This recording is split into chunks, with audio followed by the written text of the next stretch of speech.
Marina Horovitz arrived in Canada 2 years ago along with her husband and 2 children. This was the country they chose to escape the war in Ukraine. Being here means to be safe. Feelings of safety have now shifted to anger. You're gambling with the lives of millions of people. When she watched and listened to U.S. President Donald Trump and Vice President J.D. Vance, she couldn't believe what she was hearing and seeing. Like, what is going on? And between being so angry inside. Horovitz says it was an attack, a verbal assault on Ukraine's president. A day later, she's seething with anger. This was the most disgraceful thing we've ever seen that happen to our president.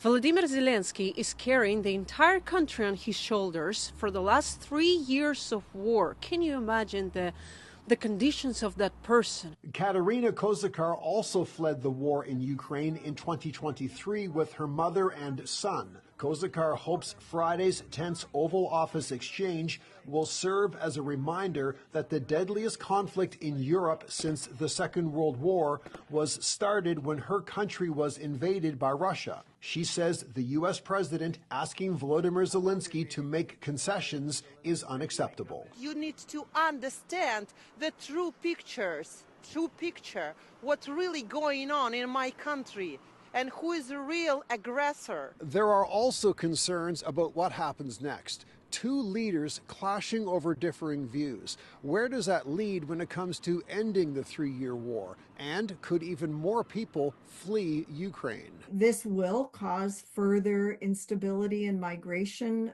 from areas that that are still relatively safe. Horovitz fears the Russians will feel supported and emboldened by what Donald Trump had to say. I think that Putin will not stop. And she's concerned more than ever the war in Ukraine will not end anytime soon. Paul Hollingsworth, CTV News, Halifax.